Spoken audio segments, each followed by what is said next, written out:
मैं सिजदा करूं या दिल को संभालो, मोहम्मद की चौकट नजर आ रही। তুমি তো মোহাম্মদের চৌকাট চিনো না মিয়া, ঠিক না?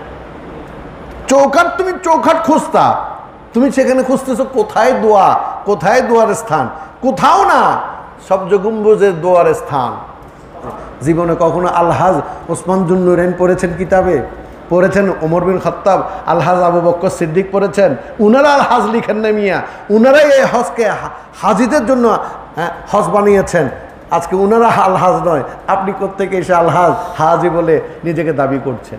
আল্লাহকে রাজি করার জন্য অনেক কষ্ট করে যাই, নামাজ পড়ি, উপোস থেকে রমজান পালন করি বা সিয়াম পালন করি, লক্ষ লক্ষ টাকা খরচ করে আমরা মক্কায়ে মুআজ্জমায় যাই।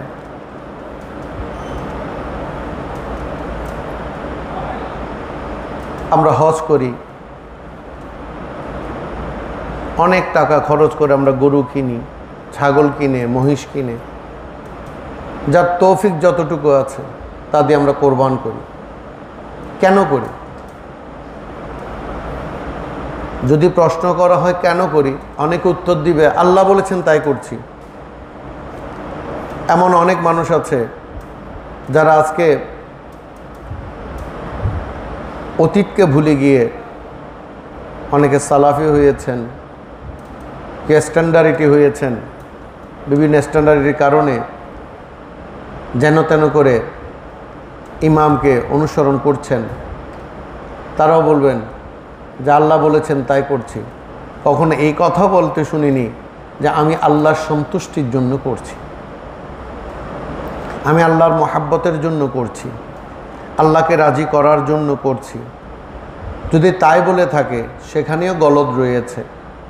আল্লাহ বলছেন তুমি আমাকে যতই কিছু দাও না কেন, আমাকে অর্থ দাও, গরু দাও, ছাগল দাও, নামাজ দাও, হজ দাও, জাকাত দাও, যাই দাও না কেন, আমি কোনো কিছুতে সন্তুষ্ট নই। তোমার এই কর্মের জন্য আমি সন্তুষ্ট নই। যদিও আমি তোমাকে বলেছি ওয়ামা খালাকতুল জিন্না ওয়াল ইনসা ইল্লা লিয়াবুদুন, আমি তোমাদেরকে আমার ইবাদতের জন্য পাঠিয়েছি। এটা যেমন সত্য, তার চেয়ে একটা বড় সত্য রয়ে গেছে। সেটা কি? আল্লাহ বলছেন দেখো আমি যে তোমাকে আমার ইবাদতের জন্য পাঠিয়েছি সেটা তুমি কেমনে জানলে? তুমি কেমনে জানলে? কেমনে জানতে পারলে? আমি যে নামাজের কথা বলেছি তা তুমি জানলে কিভাবে? আমি যে 30 দিন তোমাকে সওম পালন করার জন্য বলেছি, সিয়াম সাধনা করতে বলেছি, সেটা তুমি কিভাবে জানলে? আমি এক আল্লাহ যে আসমানে থাকি, ওয়াল্লাযী খালাকাস সামাওয়াতি ওয়াল আরদা ফি সিত্তাতি আইয়ামিন সুম্মা ইসতাওয়া আলাল আরশ, আমি 6 দিনে বিশ্ব ব্রহ্মাণ্ড সৃষ্টি করে যে আরশ কুরসিতে অবস্থান করছি সেটা তুমি কেমনে জানো? আমি যে এই বিশ্ব ব্রহ্মাণ্ডের সৃষ্টিকর্তা সেটাই বা তুমি জানলে কেমনে?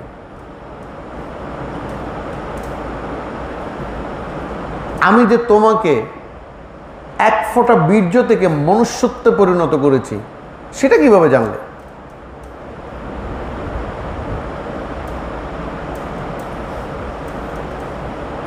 মৃত্যুর পর জন্ম, জন্মের পর মৃত্যু, এই কথাগুলো তুমি কোত্থেকে শিখেছ? আউয়ালা বাইতিন বেবাক্কা, আমার ঘরটা যে প্রথম ঘর তুমি কেমনে জানো? অর্থাৎ পূর্ব দিকে তাকান, পশ্চিম দিকে তাকান, উত্তর দিকে তাকান, দক্ষিণ দিকে তাকান, উপরের দিকে তাকান, নিচের দিকে তাকান, কর্নারে কর্নারে তাকান, যেদিকে তাকাবে যাই দেখবেন। আমারও প্রশ্ন, এগুলো যে একজন সৃষ্টিকর্তার সৃষ্টি, এগুলো যে এই কারণে সৃষ্টি, এইটা যে ওই কারণে সৃষ্টি, কিছু গাছ ওষুধি গাছ ওষুধের জন্য সৃষ্টি, কিছু গাছ ফল ফলাদির জন্য সৃষ্টি, এগুলো তুমি কোত্থেকে জেনেছো? এই প্রশ্ন করলে উত্তর কি আসবে বলুন তো? কথা বলছেন না? এগুলো আমরা কোত্থেকে জেনেছি? সৈয়দনা মুহাম্মদ রাসূলুল্লাহ তাআলা সাল্লাল্লাহু আলাইহি ওয়াসাল্লাম থেকে জেনেছি। বড় করে বলেন সুবহানাল্লাহ। এই কোরআন পড়ছি, ওরে বাবা গাধারও তো খাটুনি হয় না। আমি রমজানে অনেক মসজিদে দেখেছি, অনেক মাজারে দেখেছি, ঘরের মধ্যে দেখেছি, কত যে গুঙ্গানি গুঙ্গায়, ও ওয়া ওয়া আন আন আন মুয়া মুয়া মুয়া, এ কোরআন ফরত দেয়। আছে না এমন অনেকে? কত কষ্ট করে কোরআন পড়ছে। তো কোরআন কোত্থেকে পেয়েছো? এত কষ্ট করে কোরআন পড়ছো। তা আল্লাহ বলছেন তুমি যাই করো না কেন, সবার উপর সত্য কথা হচ্ছে আমার নবী মুহাম্মদ রাসূলুল্লাহ সাল্লাল্লাহু আলাইহি ওয়াসাল্লামা। যতক্ষণ পর্যন্ত আমার নবীকে তুমি সন্তুষ্ট করতে পারোনি, ততক্ষণ পর্যন্ত তোমার কোনো ইবাদত আমি আল্লাহ কবুল করতে পারি না। কারণ এই বিশ্ব ব্রহ্মাণ্ডটা আমি আমার নবীর প্রেমের কারণে সৃষ্টি করেছি। তাই আল্লাহ বলছেন একদম শুরুতেই, এটা অনেক হাজারবার কোটিবার মনে হয় আমি আমার তাকরীরের মধ্যে বলেছি, আপনাদেরকে অনেকবার বলেছি, ওয়ামিনান নাসি মান ইয়াকুলু আমান্না বিল্লাহি ওয়া বিল ইয়াউমিল আখির ওয়া মা হুম বিমুমিনিন। সূরা বাকারা একদম শুরুতে রয়েছে। আল্লাহ যখন বললেন যে আমি তোমাদের জন্য আযাব তৈরি করেছি, মহা আযাব, এই আযাব থেকে রেহাই পাওয়ার কোনো সুযোগ নেই যারা কাফের রয়েছে, মুশরিক রয়েছে। এমন সময় কিছু কাফের মুশরিক ওই মজলিস থেকে, মনে করেন একটা ভরা মজলিসে আল্লাহ রসুল যখন তাদেরকে আহ্বান করছেন, ইসলামের আহ্বান করছেন, আল্লাহ সম্পর্কে জানাচ্ছেন, কোরআন হাদিস থেকে আলোচনা করছিলেন, তখন তারা বারবার সেগুলিকে অস্বীকার করছিল। ইন্নাল্লাযীনা কাফারু সাওয়াউন, আগের আয়াত, আলাইহিম আনজারতাহুম আম লাম তুনজিরহুম লা ইউমিনুন। ইয়া রাসূলুল্লাহ, আপনি তাদেরকে যতই বুঝান না কেন তাতে কোনো লাভ হবে না। খাতামাল্লাহু আলা কুলুবিহিম ওয়া আলা সামিহিম ওয়া আলা আবসারিহিম ইলা আখির। আমি তাদের কলবে, চোখে, কর্ণে আমি কি মেরে দিয়েছি? সিলমোহর মেরে দিয়েছি। এই কথা বলার পর কিছু সামান্য পরিমাণ বিবেকওয়ালা মানুষ, কিছু মানুষ, এফিউ মানুষ আল্লাহ রসুলকে ঘিরে ধরলেন। ইয়া রাসূলুল্লাহ, যাদের উপর এই আয়াত নাজিল হয়েছে, আল্লাহ যাদের উপর নাখোশ হয়েছেন, আমরা তাদের সঙ্গে নাই। আল্লাহ রসুল বললেন তোমরা কার সঙ্গে আছো? তারা বলল আমরা আল্লাহকেও বিশ্বাস করি, আখিরাতকেও বিশ্বাস করি। সঙ্গে সঙ্গে আল্লাহ বলছেন ওয়া মা হুম বিমুমিনিন। ইয়া রাসূলুল্লাহ সাল্লাল্লাহু আলাইহি ওয়াসাল্লাম, তারা ঈমানদার হতে পারে নাই। কেন? কারণ তারা ঈমানদার হতে গেলে সর্বপ্রথম যেটা দরকার সেটা হচ্ছে আমার নবীর উপর ঈমান, আমার নবীর উপর বিশ্বাস রাখতে হবে। একজন সন্তান, তার প্রথম পরিচয় হচ্ছে তার পিতা। একজন সন্তানের পরিচয় হচ্ছে তার পিতা। আর মুসলমান যদি হতে চান, আপনার পরিচয় হবে মুহাম্মদ সাল্লাল্লাহু আলাইহি ওয়াসাল্লাম। আপনি তাকে কতটুকু ভালোবাসেন সেটার উপর নির্ভর করছে আপনার ঈমানদারি। আপনার ঈমানদারি নির্ভর করছে আপনি তাকে কতটুকু ভালোবাসছেন, অর্থাৎ নবী মুস্তাফা সাল্লাল্লাহু আলাইহি ওয়াসাল্লামকে আপনি কতটুকু ভালোবাসেন। বুখারী শরীফ প্রথম খণ্ড মানতে হন তো। আপনি নবীকে কিভাবে ভালোবাসেন? কারো মতো ভালোবাসেন, না নবীকে নবীর মতো ভালোবাসেন, না আল্লাহ যেভাবে বলেছেন আপনি তাকে সেভাবে ভালোবাসেন? এই ভালোবাসার উপর নির্ভর করে আপনার মুসলমানিয়ত, আপনার আমানুই, আপনি মুমিন, আপনি মুত্তাকি, আপনি মুহসিনিন, আপনি যাই বলুন। আর যদি নবী মুস্তাফা সাল্লাল্লাহু আলাইহি ওয়াসাল্লাম সম্পর্কে আপনার অন্তরে জর্রা পরিমাণ কোনো রকম খাত থেকে থাকে, সন্দেহ থেকে থাকে, এবং তার প্রতি আপনার কটূক্তি থেকে থাকে, সম্মানিত হাজিরিন, আপনি কোনো অবস্থাতে মুসলমান হতে পারেন না। আপনি কখনো মুসলমান হতে পারেন না, আপনি ঈমানদারও হতে পারেন না। নবী মুস্তাফা সাল্লাল্লাহু আলাইহি ওয়াসাল্লাম, এই হাদিসগুলো আমরা সবাই বিশ্বাস করি। এই হাদিসের কিতাবকে এক বাক্যে সবাই মেনে নিয়েছে যে বুখারী হচ্ছে সহিহ হাদিস, ঠিক না ঠিক? বুখারীকে সহিহ হিসাবে সবাই মেনে নিয়েছে। এখানে নবী মুস্তাফা সাল্লাল্লাহু আলাইহি ওয়াসাল্লামা ইরশাদ করছেন যে ওই ব্যক্তি ততক্ষণ পর্যন্ত কি হতে পারবে না, ইমানদার হতে পারবে না, মুমিন হতে পারবে না, যে ব্যক্তির সমস্ত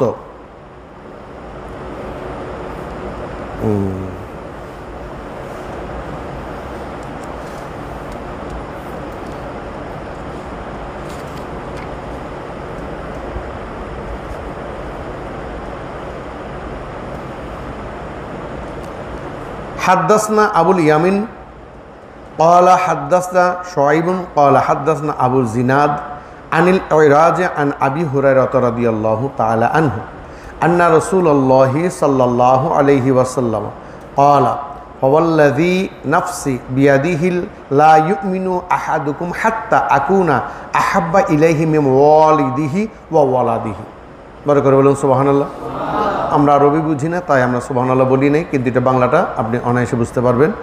এটা সনদ সহ হযরত আবি হুরায়রা রাদিয়াল্লাহু তাআলা আনহু থেকে বর্ণিত। তিনি বলেন রাসূলুল্লাহ সাল্লাল্লাহু আলাইহি ওয়াসাল্লাম ইরশাদ করেছেন, আল্লাহ রাসূল বলছেন যে ফাওয়াল্লাযী নাফসি বিয়াদিহি, যে সত্তার হাতে আমার জান, আমার প্রাণ, আমার জান, আমার জীবন, অর্থাৎ আল্লাহ রাসূল কসম করছেন ওই সত্তার কসম যেই সত্তার হাতে আমার প্রাণ, আমাদেরও প্রাণ, ঠিক না বেঠিক? তিনি কে? লা ইলাহা ইল্লাল্লাহ, আল্লাহর হাবিব, আল্লাহর প্রশংসার সূচক আলোচনার মাধ্যমে আল্লাহর নামে শপথ করছেন এভাবে, ওয়াল্লাযী নাফসি বিয়াদিহি লা ইউমিনু আহাদুকুম, তোমাদের মধ্যে একজনও কখনো কি হতে পারবে না? মুমিন হতে পারবে না। আজকে ঘোমটা দিয়ে আপনি মুমিন সেজেছেন, ইয়া লম্বা দাড়ি রেখে ক্বালা ক্বালা রাসূলুল্লাহ বলে, ক্বালা আল্লাহু তাআলা আযজা ওয়া জাল্লা বলে আপনি মানুষকে যেভাবে ধোঁকা দিচ্ছেন, বা আমরা যেভাবে ধোঁকা দিচ্ছি, আমি তাদের কথা শুধু বলবো না, আমরাও দিচ্ছি। আমরা মুনাফিকের কোনো অংশে কম নই, আমরা কথা দিয়ে কথা রাখতে পারি না। অনেক হাদিস আছে এগুলো, সেদিকে যাচ্ছি না। তো আমরা আমামদেরকে ধোঁকা দিচ্ছি। আল্লাহ রাসূল বলছেন, আমি আল্লাহ শপথ করে বলছি, তুমি যতই নিজেকে মুমিন দাবি করো না কেন, মুসলমান দাবি করো না কেন, তুমি মুত্তাকি দাবি করো না কেন, পীর মাশায়েখ দাবি করো না কেন, ওলি দাবি করো না কেন, তোমার দাবির সপক্ষে কোনো দলিল তুমি পেশ করতে পারবে না যতক্ষণ আমি আল্লাহ তোমার উপর রাজি না হব। ঠিক না বা ঠিক? কারামত বলুন, কাশফ বলুন, রিয়াজত বলুন, আরাধনা বলুন, সাধনা বলুন, আপনার চলা বলুন, প্রত্যেকটা ক্ষেত্রে আল্লাহর রহমতের প্রয়োজন আছে কি নাই? আছে। তাহলে আল্লাহর রহমত ছাড়া তুমি কখনো ওলি হতে পারবে না। তুমি নিজে নিজে দাবি করতে পারো, তুমি আসন সিংহাসন বানিয়ে, আজিমুসান চেয়ার বানিয়ে, আজিমুসান সিংহাসন বানিয়ে তুমি বসে থাকতে পারো, তোমার শত শত মুরিদান থাকতে পারে, কিন্তু আল্লাহর দরবারে তোমার কোনো মূল্য নেই। আপনারা কখনো চড়ুই পাখি দেখেছেন? আপনারা তো দেখেছেন। এই চড়ুই পাখি আমরা তখন ছোটো খালে, আমাদের মাদ্রাসা যখন দ্বিতল ভবন ছিল, উপরে একটা টিনের ছাউনি ছিল, সেই 1943 ইংরেজি সালে সেটা তৈরি করা হয়েছে, 1943। আজ অনেক আলেম ওলামা এই মাদ্রাসা থেকে কিন্তু আলেম হয়ে গেছে, এখন সেটার কোনো মূল্য নেই, অন্যগুলোর মূল্য হয়ে গেছে, সেদিকে যাচ্ছি না। তো ওখানে যে চড়ুই পাখি আছে, আমাদের চিটাঙের ভাষায় আমরা এগুলোকে আচ্ছা চড়ুই বলি না, এই চড়ুই পাখিগুলোর বাসা থেকে আমরা বাচ্চা নিয়ে নিতাম দুষ্টুমি করে। আল্লাহ মাফ করবেন কি না জানি না, অনেক বড় অপরাধ করেছি, তবে আমি কখনো করিনি। তবে করার জন্য সাহস জুগিয়ে দিয়েছি বা উৎসাহিত করেছি, একই অপরাধে আমিও কোন অংশে কম নই। এই বাচ্চাগুলোকে নিয়ে অনেক সময় ডিম নিয়ে নিতাম।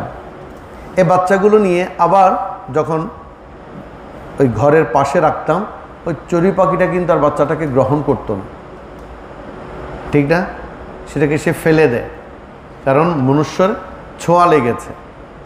ঠিক তদ্রূপ আপনি যতই পীর সাজেন না কেন, আপনি তো সাজানো পীর, আপনার কোনো মূল্য আল্লাহর দরবারে নেই। চড়ুই পাখি যেভাবে তার আপন সন্তানকে তুচ্ছ করে ফেলে দিতে পারে, আপনার শরীরেও শয়তানের প্রলেপ লাগার কারণে আল্লাহর দরবারে আপনার কোনো মূল্য নেই। আল্লাহ রসুল বলছেন, আমিও কসম করে বলছি, তুমি ততক্ষণ পর্যন্ত মুমিন হতে পারবে না। কতক্ষণ পর্যন্ত? হাত্তা, ততক্ষণ পর্যন্ত আকুনা আহাব্বা ইলাইহি মিন ওয়ালিদিহি ওয়া ওয়ালাদিহি, যতক্ষণ না আমি তোমার কাছে তোমার পিতা মাতা তোমার সন্তানের চাইতে বেশি মহাব্বতী না হয়। বড় করে বলুন না সুবহানাল্লাহ। অর্থাৎ তোমার পিতা মাতা, এখানে আমরা একটু বাড়াই বলতে পারি, মা বাবা, স্ত্রী, পুত্র, পরিজন, সন্তান সন্ততির কথা আছে। সবচেয়ে বেশি কাকে ভালোবাসতে হবে? নবীকে ভালোবাসতে হবে। এখন দেখুন, আপনার সন্তান যদি আপনার কোলে বসে পায়খানা করে দেয়, সেই পায়খানা থেকে যদি দুর্গন্ধ বের হয়, আপনি কি তাকে ফেলে দিবেন? আপনি কি কাউকে বলবেন যে আমার সন্তান পায়খানা করেছে, দুর্গন্ধ বের হচ্ছে? দেখুন, নিজের মাটির তৈরি সন্তান, নিজের বীর্য থেকে তৈরি সন্তান, যে সন্তানের ভবিষ্যৎকে আমরা কিছুই জানি না, সে মানুষ হবে না অমানুষ হবে সেটাও আমরা জানি না। না জানা সত্ত্বেও সে কি শয়তান হবে নাকি ফেরেশতা হবে সেটাও আমরা জানি না। সে কি কোরআনে হাফেজ হবে নাকি কোরআন বিরোধী হবে সেটাও জানি না। কিন্তু এই শিশু সন্তান, তার প্রতি কত মহাব্বত, কত প্রেম, কত ভালোবাসা আমরা জন্মিয়ে ফেলি। ইভেন বৃদ্ধকালেও যদি ওই সন্তান আমাকে ঘর থেকে বের করে দেয়, তবুও ছেলে ছেলে মেয়ে মেয়ে বলে মা বাবা কাঁদতে থাকেন। আল্লাহ রসুল বলছেন, ওই প্রেম, ওই ভালোবাসা তোমার সন্তানের প্রতি যতটুকু, তার চাইতে ওই প্রেম, ওই ভালোবাসাটাকে আমার প্রতি তোমাকে ধাবিত করতে হবে। তাহলে এবার চিন্তা করে দেখুন, আমরা আজকে কোন নবীর শানে বেয়াদবি করছি, কোন নবীকে নিয়ে আমরা সমালোচনায় মেতে উঠেছি।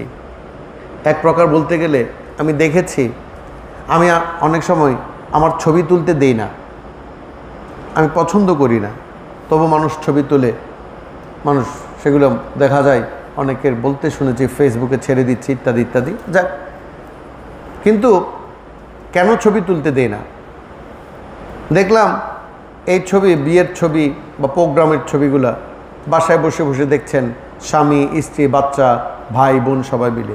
এবার শুরু হয়ে গেছে গীবত। এই মানুষটার নাক বোচা, এই মানুষটার চোখটা কেমন জানি, এই মেয়েটা কেমন শাড়ি পরেছে, এটা কেমন সালোয়ার কামিজ পরেছে, এই ধরনের যে মন্তব্যগুলো হয় এগুলোকে বলা হয় গীবত। এগুলোকে কি বলা হয়? গীবত। উম্মাহাতুল মুমিনিন আয়েশা সিদ্দিকা রাদিয়াল্লাহু তাআলা আনহা এবং সাইয়্যিদানা মুহাম্মদ রাসূলুল্লাহ তাআলা সাল্লাল্লাহু আলাইহি ওয়াসাল্লাম দুজনেই বসেছিলেন, ঘরের দরজার সামনে বসেছিলেন।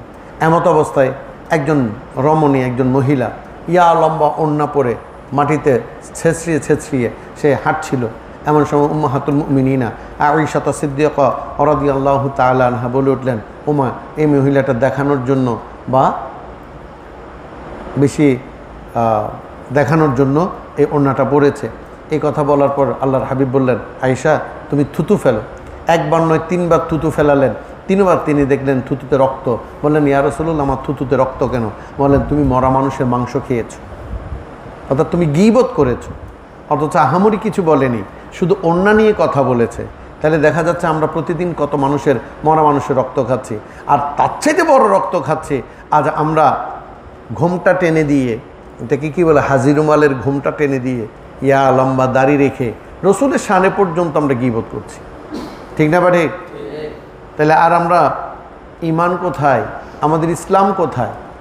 যেখানে নিজের জানের চাইতে বেশি মুহাম্মদ সাল্লাল্লাহু আলাইহি ওয়াসাল্লামকে ভালোবাসার কথা আল্লাহ রসুল নিজেই বলে গিয়েছেন, আল্লাহর কসম খেয়ে বলেছেন যে লা ইউমিনু আহাদুকুম হাত্তা আকুনা আহাব্বা ইলাইহি মিন ওয়ালিদিহি ওয়া ওয়ালাদিহি, তোমাদের পিতা পুত্র থেকে, তোমাদের পরিজন থেকে নয়, হে মুসলমান, হে ইমানদার, তোমাদের নফস থেকে, তোমাদের জানের চাইতেও যারা আমার নবীকে বেশি মহব্বত করতে পারেনি তারা কখনোই ইমানদার হতে পারবে না। তাই এই নবী মুস্তাফা সাল্লাল্লাহু, আরও অনেক হাদিস আছে এই বিষয়ে, নবী মুস্তাফা সাল্লাল্লাহু আলাইহি ওয়াসাল্লাম হচ্ছে পৃথিবীর সর্বশ্রেষ্ঠ ঈমান, পৃথিবীর সর্বশ্রেষ্ঠ পহেলা নাম্বার। কয় নাম্বার? পহেলা নাম্বার। আপনি যতই ইবাদত করেন না কেন, পহেলা ইবাদত হচ্ছে আমার নবীর দরুদ। পহেলা ইবাদত কি? আমার নবীর দরুদ। খাসাইসুল কুবরা, আল্লামা জালালউদ্দিন সুয়ুতী রহমতুল্লাহ আলাইহি লিখিত অনবদ্য কিতাব। হযরত আদম সফিউল্লাহ আলাইহিস সালাতু, এটা অনেকবার আপনাদেরকে বলা হয়েছে, আদম সফিউল্লাহ আলাইহিস সালাতু ওয়াস সালাম তার সন্তান দ্বিতীয় নবী আমাদের শীষ আলাইহিস সালাতু ওয়াস সালামকে বলছেন, আমি দেখেছি তুব্বার পাতায় পাতায় আমার নবীর নাম, আমি দেখেছি চৌকাটে বাতায়নে অর্থাৎ ওই জানলার চৌকাটে আমার নবীর নাম। তাইলে দেখা যাচ্ছে যে নবী মুস্তাফা সাল্লাল্লাহু আলাইহি ওয়াসাল্লামের শান কতটুকু। जिसका कोई सानी नहीं वो नबी हमारा है, मुस्तफा की अज़मत का हद है ना किनारा है। सुबहानाल्लाह। তাহলে দেখা যাচ্ছে যে আল্লাহ বলছেন, তুমি যে এত কষ্ট করে 1 লক্ষ 1.5 লক্ষ 20,000 50,000 টাকা দিয়ে গরু কিনেছো, মহিষ কিনে কোরবানি করেছো, ওই কোরবানির মধ্যে আমার নবীর প্রেম ছিল কি? আমার নবীর মহাব্বত ছিল কি? আমার নবীকে তুমি অনুশীলন করেছো কি? আমার নবী যেভাবে কোরবানি দিতে বলেছেন বা করেছেন তুমি সেভাবে করেছো কি? যদি না করে থাকো তাহলে আমি একটা কথা তোমাদেরকে শুনিয়ে রাখছি। এবার রাহি সেটা কি? কুল ইয়া রাসূলুল্লাহ, আপনি বলে দিন, ইন কুনতুম তুহিব্বুনাল্লাহ, তোমরা কি আল্লাহর সাথে ভালোবাসা করতে চাও? তুমি যদি আল্লাহর সাথে ভালোবাসা করতে চাও ফাত্তাবিউনি, আমাকে অনুসরণ করো, আমাকে দেখো, আমাকে হুবহু নকল করতে থাকো। তুমি আল্লাহকে কখনো নকল করতে পারবে? আল্লাহকে হুবহু অনুসরণ করতে পারবে? অনুশীলন করতে পারবে? আরে ভাই, সন্তান হয়ে মা বাবাকে হুবহু অনুশীলন করতে পারে না, মুরিদ হয়ে পীরকে পারে না, সেখানে আল্লাহ তো অনেক দূরের কথা, আল্লাহ রসুল তো দূরের কথা, সাহাবা একরাম তো দূরের কথা, আমরা একজন আরেকজনকে ভালো করে অনুশীলন করতে পারি না, ঠিক না বাড়ি? তাইলে আল্লাহ রসুল বলছেন, আল্লাহ বলছেন, তুমি যদি আল্লাহ ইয়া রাসূল আপনি বলে দিন, কুল ইন কুনতুম তুহিব্বুনাল্লাহ, তোমরা যদি আল্লাহর সাথে ভালোবাসা করতে চাও, আল্লাহর মহব্বত করতে চাও, ফাত্তাবিউনি, তবে আমাকে অনুসরণ করো। এখানে অনুসরণ শব্দের অর্থ হচ্ছে আমাকে বেশি বেশি মহব্বত করো। কারণ যাকে অনুসরণ করব তাকে আগে মহব্বত করতে হবে, ঠিক না বা ঠিক?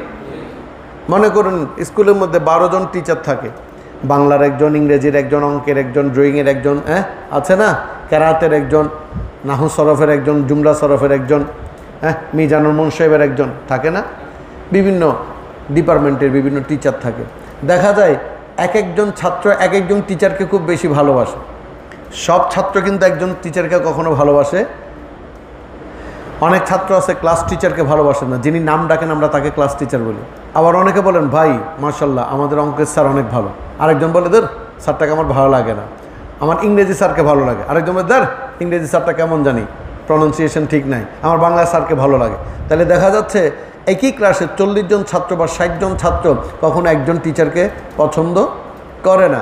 তাইলে যেখানে 60 জনের একজনকে পছন্দ করে না, কারণটা কি? কারণ তার প্রতি ভালোবাসা জন্মায় না।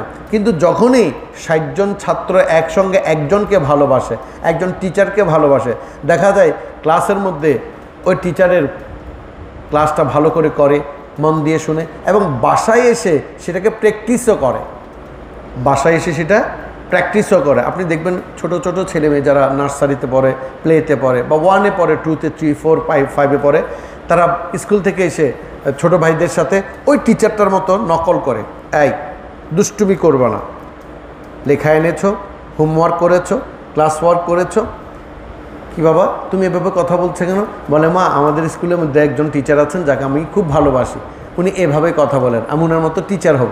এরকম কিন্তু আমরা প্রাথমিক যুগে আমরা এভাবেই বলেছিলাম, কারণ তার প্রতি ভালোবাসা জন্মে যায়। টিচার, তাই আমি এখানে টিচার সম্পর্কে একটু করে কথা বলবো। একজন টিচার যদি প্রকৃত টিচার হতে চান, একজন টিচার যদি প্রকৃত সন্তান বা ছাত্রদের ভালোবাসা পেতে চান, অবশ্যই আপনাকে ভ্রাতৃত্বের বন্ধন, আপনাকে পিতৃস্নেহটা সন্তানদেরকে বা আপনার ছাত্রদেরকে দিতে হবে। যদি আপনি দিতে পারেন এবং দিয়ে যদি আপনি তাদেরকে মানুষ করার নিয়তে তাদেরকে পড়ালেখা শিক্ষা করেন, তাহলে আমার মনে হয় এই সন্তানগুলো আপনাকে কখনো ভুলতে পারে না। যেমন আমার কথা বলবো, আমরা যখন হাতে করে দিয়ে পড়েছি, আজ একজন টিচারের কথা খুব মনে পড়ছে। আমরা যখন রিডিং পড়তাম, বাংলা বলুন, ইংরেজি বলুন, তখন স্কুলের ছাত্র, আমি সেন্ট ফ্রান্সিস স্কুলের ছাত্র ছিলাম, সেন্ট মেরিসের ছাত্র ছিলাম। তো তিনি আমাদেরকে ডিকটিকশন পড়াতেন, স্পেলিং পড়াতেন, রিডিং পড়াতেন।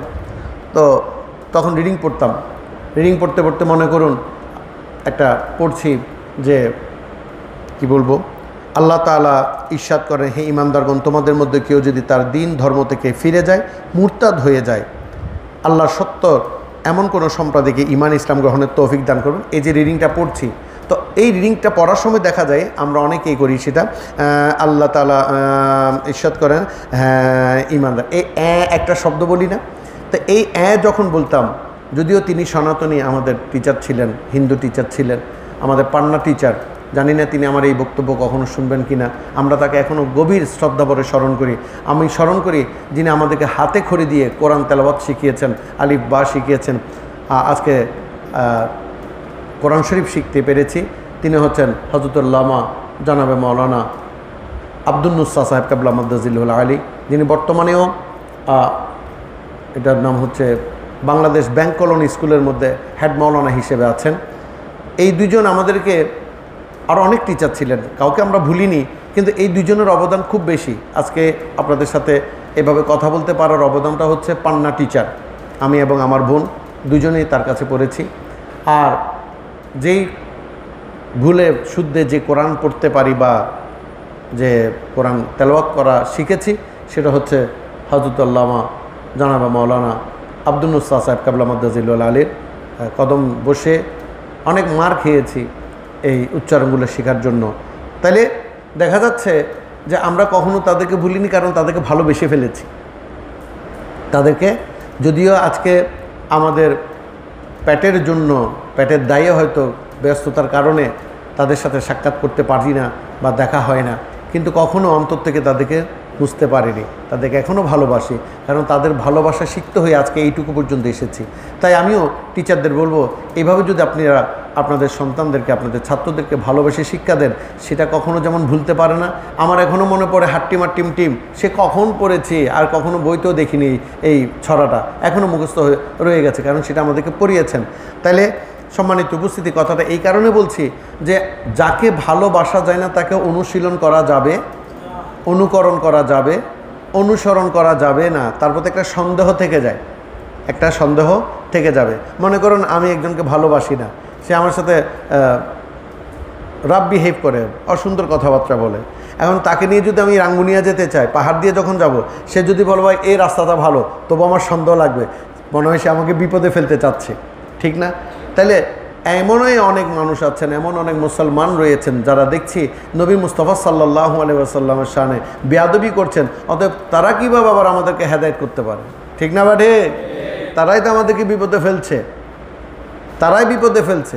ওরে বাবা, এখনও পর্যন্ত যারা আলেম ওলামারা রয়েছেন, যারা প্রকৃত আলেম ওলামা রয়েছেন, কঠোর সাধনার বিনিময়ে কোরআন শিক্ষা করেছেন, হাদিস শিক্ষা করেছেন, তারা এখনও পর্যন্ত জয়ীফ হাদিস, জাল হাদিস, গরিব হাদিস, এ হাদিস বা সহি হাদিস বের করতে হিমশিম খেয়ে যাচ্ছে। এখন দেখি বাংলা শিক্ষিত ছেলেরাও এটা বলে জয়ীফ হাদিস, এটা অমুক হাদিস, আমরা এগুলো মানি না, আমরা মুনাজাত করবো না, আমরা ফাতেহা দিই না। তোর ফাতেহার জন্য আল্লাহ বসে আছেন ভাই, তার ফাতেহার জন্য কি কেউ বসে আছেন? তুমি ফাতেহা দিলেও কি না দিলেও কি, তুমি তো মুসলমানের মধ্যে নেই। আমরা তো তোমাকে মুসলমানই বলতে চাচ্ছি না, কারণ তুমি দুশমনে মুস্তাফা।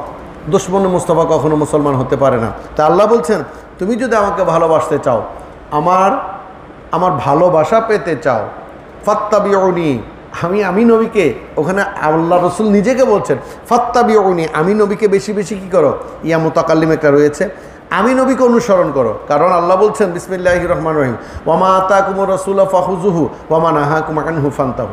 আমার নবী তোমার জন্য যা এনেছেন তাই তুমি গ্রহণ করো, আমার নবী যা এনেছেন তাই গ্রহণ করো। এখানেও আমরা অবশ্যই বলবো যে যেগুলো আমার নবীর সহি হাদিস, আসলে এগুলো আমরা মানব।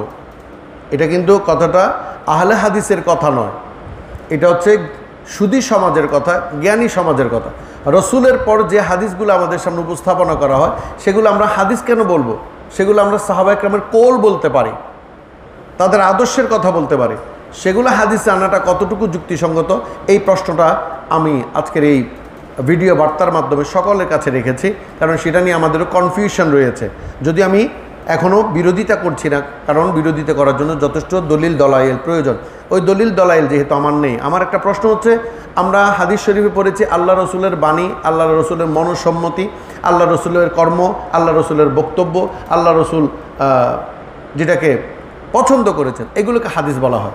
এখন আল্লাহ রসুল দুনিয়া থেকে যে মুহূর্তে তশরিফ নিয়েছেন, এই মুহূর্তে যদি ইমাম হাসনানী করিমাইনও কোনো কথা বলে থাকেন, সেটা হাদিস হতে পারে না।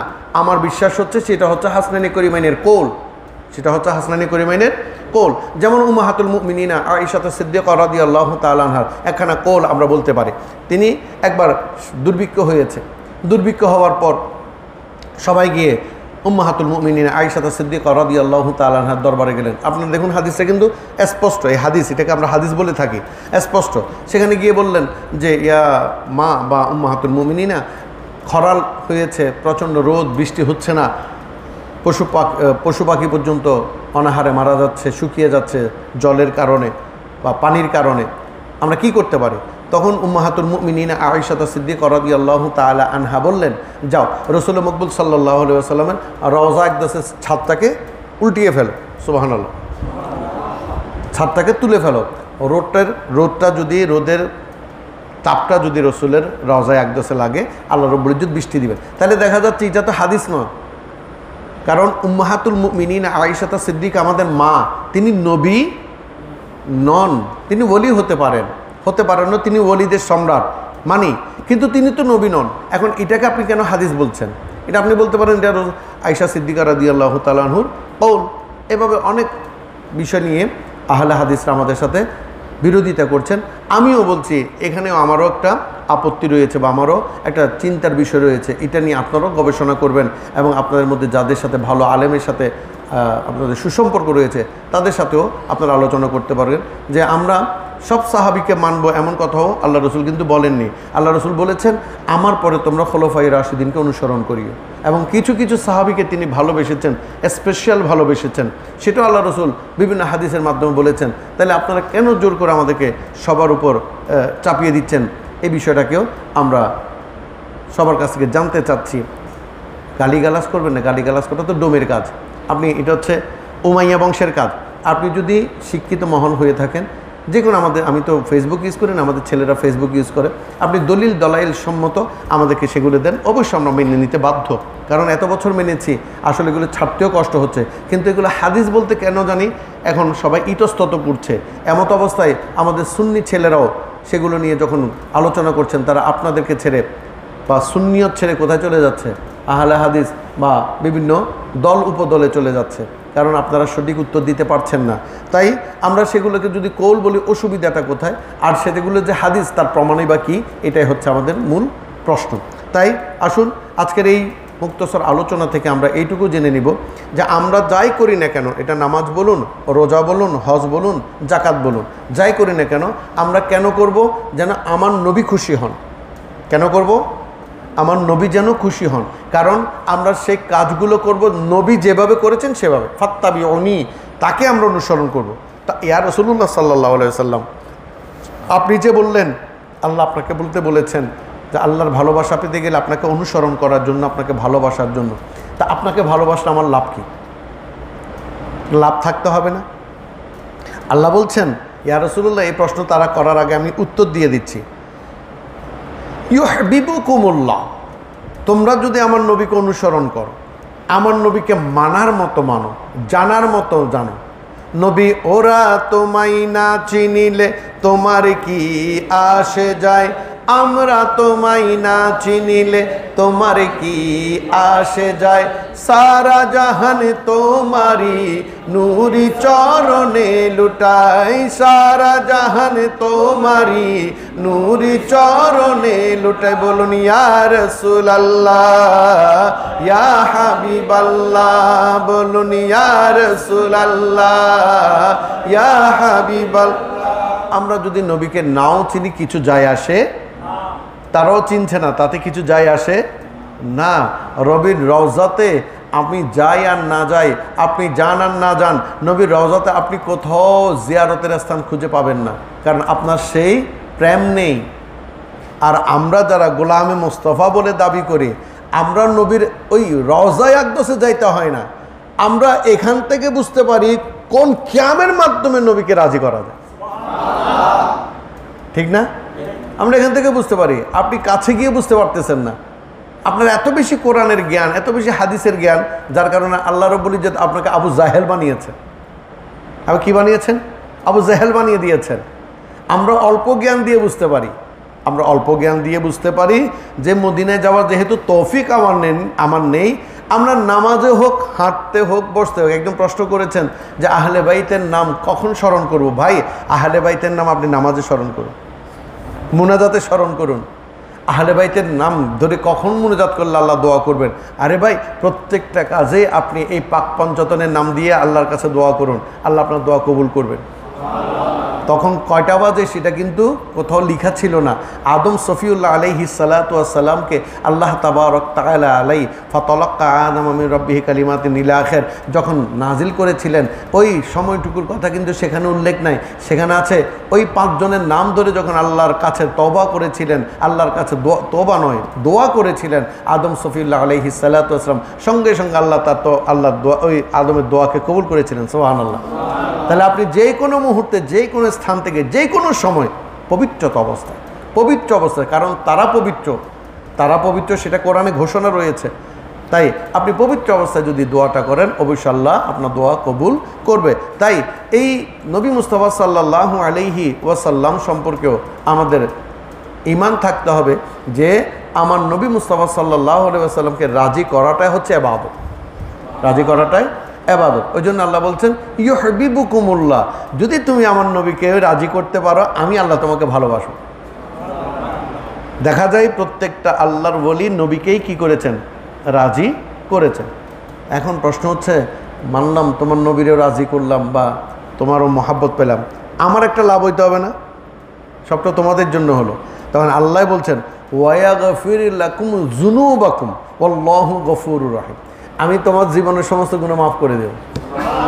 তো জিয়ারতের স্থান আছে কি নাই? ওখানে আছে কি নাই? আছে।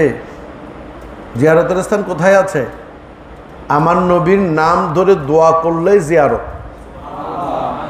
আমার নবীর রওজা আকদাসে যে দিক থেকে আপনি দোয়া করেন না কেন, সব দোয়া মকবুল। ওয়ালাউ আন্নাহুম ইয যালামু আনফুসাহুম জাউকা ফাস্তাগফিরুল্লাহ ওয়াস্তাগফারা লাহুম রাসূল ইলা আখির। তুমি যখনই নফসের উপর জুলুম করবা, আমার রসুলের সাফায়াতের জন্য তুমি রসুলের দরবারে যাও, অথবা বাংলার জমিনের পটিয়া থেকেও তুমি রসুলের সাফায়াত খোঁজো। আল্লাহ বলছেন তুমি যেহেতু আমার নবীর সাফায়াত খুঁজেছো, আমার নবীও তোমার জন্য সাফায়াত করেছে। কারণ খাজা গরিবে নামাজ নয়, শাহজালাল ইয়ামিনী নয়, গাউসুল আজম মেজবান্নারি নয়, শাহমানত নয়, গৌসে আবু সুলতানপুরি কেবলা কাবার রওজা শুধু নয় যে আমরা কথায় কথায় বলি আল্লাহর বলির দরবার থেকে খালি হাতে কেউ ফেরে না। আমার নবীর দরবার থেকে এক চুলো পরিমাণ খালি হাতে কেউ ফেরে না। তুমি ডাকার মতো ডাকো, জানার মতো জানো, চেনার মতো চেনো, তো বোঝার মতো বোঝো, কেউ ফেরে না। এখন প্রশ্ন করতে পারেন, কেউ যদি না ফেরে এত হাজি পাজি হয় কেমনে? ভাই, পাজি হবে না তো কি হবে? তার নিয়ত তো হাজি হওয়া, তার নিয়ত তো হাজি হওয়া। আমরা তখন হজে, আমি একবার হজ করেছি, আলহাজ বললে আমার মাথা গরম হয়ে যায়। আমি তখন হজে, আরেকজন পিসা বা হজে গিয়েছে অন্য ফ্লাইটে, অন্য এটাকে কি বলে, কাফেলার সাথে, সেও হজে গিয়েছে। তো একজন বললেন, ভাই অমুক পীর সাহেব হজে এসছেন বা অমুক মোল্লা হজে এসছেন। আমি বললাম দেখি দেখি কোথায়, ওনাকে দেখেছি অনেক দেরি হচ্ছে। উমা, তখন হজে হয়নি, আমরা তখন মিনাতেও যাইনি। আমরা প্রথম মিনাতে অবস্থান করব, সেখান থেকে আরাফা যাব, আবার আরাফা থেকে মুজদালিফা আসবো, এরপর সকালে আমরা জমরাতে যাব, শয়তানকে কঙ্কর নিক্ষেপ করবো, একে 3 দিন। এরপর হাজি হলেও হলাম, না হলেও নাই। হ্যাঁ, তখন আমরা মিনায় যাইনি, তখন মক্কা শরীফে। উমা দেখছি উনি লিখেছেন আলহাজ মাওলানা মোতাসিম বিল্লাহ সম্পদ সুলতানপুরি। হ্যাঁ, আমি তো অবাক, এখনও তো হজেই সম্পন্ন হয়নি, তাহলে বুঝা যাচ্ছে উনি কেন গিয়েছেন। হ্যাঁ, তাই আমরা মেজবান্ডারের সুন্দর বলি, তোমার কদম তলায় হজ করাইয়ে হাজি বানাইও, গৌসে ভান্ডারি মোড়ে তরাইয়া লইও। আপনি হাজি হতে গিয়েছেন, আমিত্বকে বিসর্জন দিতে পারেননি। আপনি হাজি হতে গিয়েছেন, আপনার লোভ সামলাতে পারেননি, আপনার অহংকার সামলাতে পারেননি। তাইলে আমরা পাজি হব না তো কী হব? যারা প্রকৃত হাজি হয়েছেন তারা হাজিও কখনো, যেমন আলী হচ্ছেন প্রকৃত হাজি, আলহাজ। সৈয়দানা সিদ্দিকে আকবর প্রকৃত হাজি, আলহাজ। সৈয়দ ওমর বিন খত্তাব রাদিয়াল্লাহু তাআলা আনহু প্রকৃত হাজি। ওসমান জুন্নুরাইন প্রকৃত হাজি। জীবনে কখনো আলহাজ ওসমান জুন্নুরাইন পড়েছেন কিতাবে? পড়েছেন ওমর বিন খাত্তাব, আলহাজ আবু বকর সিদ্দিক পড়েছেন, উনারা আল হাজ লিখেন না মিয়া, উনারাই এই হজকে হাজিদের জন্য হজ বানিয়েছেন। আজকে উনারা আলহাজ নয়, আপনি কোত্থেকে এসে আলহাজ হাজি বলে নিজেকে দাবি করছেন? তাই আপনি সেখানে উনারা যেমন দোয়ার স্থান খুঁজে পায়নি, আপনিও খুঁজে পাবেন না। দোয়ার স্থানটা কোথায় সেটা এখানে বুঝতে হবে, এখান দিয়ে বুঝতে হবে, জানতে হবে কোথায় গিয়ে আমি আত্মতৃপ্তি লাভ করছি। तुम्हारी सामने होगी कभी जब गुम्बद खजरा नजर जमजाएगी उस पर हटाना भूल जाओगे। আমরা যারা প্রকৃত গোলামে মুস্তাফা, যারা দোয়ার স্থান খুঁজে পায়, তারা ঢুকে মাত্র যখন সবজ গম্বুজ দেখে তখন বেহুশ হয়ে যায়, উত্তপ্ত গরমের কথা ভুলে যায় মিয়া। আপনি কোত্থেকে বুঝবেন সে প্রেম কোত্থেকে? আপনার আমাদের সে প্রেম নাই, তাই আমরা সেখানে ভালো মন্দ খুঁজি। আর গোলামে মুস্তাফা যিনি সেখানে ভালো মন্দ খুঁজতে পারে না, তিনি চৌকাট খোঁজেন। তাই তো আহমদ রেজা খান ফাজলে ব্রেলভী রহমতুল্লাহ বলছেন, মসজিদা করো ইয়া দিল কো সম্ভালো मोहम्मद की चौकट नजर आ रही। তুমি তো মোহাম্মদের চৌকাট চিনো না মিয়া, ঠিক না? চৌকাট, তুমি চৌকাট খুঁজতা, তুমি সেখানে খুঁজতেছো কোথায় দোয়া, কোথায় দোয়ার স্থান? কোথাও না, সবজ গম্বুজের দোয়ার স্থান, বাবে জিব্রাইলের দোয়ার স্থান, বাবে নেসার মধ্যে দোয়ার স্থান, বাবে মুহাম্মদের মধ্যে দোয়ার স্থান, রিয়াজুজ জান্নার মধ্যে দোয়ার স্থান, আমার মুহাম্মদের দিকে তাকিয়ে ইবাদত করা দোয়ার স্থান। ঠিক না ভাই? নবীর দিকে তাকিয়ে হাত উঠাইয়া নয়, হাত উঠান আর নাই উঠান, ইয়া রাসূলুল্লাহ বলে চিৎকার করার নাম দোয়া। আমি এসেছি, আমি পাপী অপরাধী, দয়াল তোমার দয়া চাই। আমি দয়া দিতে এসেছি, আমি গুনাহগার, নফসের উপর জুলুম করেছি। মানে আমি তো নফসের উপর না, আমি তো সারা শরীরে জুলুমবাস। তাই সম্মানিত হাজিরিন, এই নবীকে নবীর মতো জানাটায়, নবীকে নবীর মতো বোঝা যদি আপনি বুঝতে পারেন, আল্লাহ বলছেন তোমার সমস্ত গুনাহ মাফ, ওয়ায়াগফিরুলাকুম যুনুবাকুম। এখানে আলেম ওলামারা এই যুনুবাকুমকে দুই ভাগে ভাগ করেছেন, কেউ বলছেন সগীরা গুনাহ, কেউ বলছেন কবিরা গুনাহ। আমি আপনাদের বলছি, সগীরাও বুঝি না, কবিরাও বুঝি না। আমার নবীকে ভালোবাসার মতো ভালোবাসতে জানলে, নবীকে অনুসরণ করার মতো অনুসরণ করতে জানলে আপনার জিন্দগির সব গুনাহ মাফ। দুটো গুনাহ ছাড়া। কয়টা গুনাহ ছাড়া? আবার বলছি, কয়টা গুনাহ ছাড়া? একটা হচ্ছে শিরিকি গুনাহ, আপনি শিরিক করতে পারবেন না, আপনি কুফরি করতে পারবেন না। 2 নম্বর পরের হক, পরের হক, এটা আপনার ভাইয়ের হক হতে পারে, আপনার সন্তানের হক হতে পারে, সন্তান পিতার হক হতে পারে, যেই কোনো হক আপনি যদি গজব করে থাকেন আপনার গুনাহ মাফ হবে। বাকি সমস্ত গুনাহ মাফ। চুরির গুনাহ মাফ, জেনার গুনাহ মাফ, শরাবের গুনাহ মাফ, সুদের গুনাহ মাফ। দ্বিতীয়বার যদি আর না করেন, যদি দ্বিতীয়বার করার নিয়ত নিয়ে করেন, সেটা হবে। এটা আপনি বাংলাদেশের এখান থেকে আজকে আপনি নবীর রওজার আকদাস, এই যে একটা ছবি দেখছেন, আপনি ওইটার দিকে তাকিয়ে বলেন, ইয়া রাসূলুল্লাহ সেখানে তো যাওয়ার সুযোগ হয়নি, নিশ্চয়ই তোমার রওজা গম্বুজটা এই ধরনের। আমি সেই গম্বুজের দিকে তাকিয়ে দোয়া করছি, আল্লাহ তোমার গম্বুজের উসিলায়, তোমার হাবিবের গম্বুজের উসিলায় আমাকে কবুল করো, আপনার গুনাহ মাফ। আল্লাহ আমাদেরকে বুঝার তৌফিক দান করুন, এই মাহফিলকে কবুল আর মঞ্জুর করুক, প্রকৃত গোলামে মুস্তাফা বানার তৌফিক দান করুক, হুব্বে রসুল অন্তরের মধ্যে পয়দা করার শক্তি দান করুক। ওমা আলাইনা ইল্লাল বালাগুল মুবিন। আসসালামু আলাইকুম ওয়া রাহমাতুল্লাহি তাআলা ওয়া বারাকাতুহু।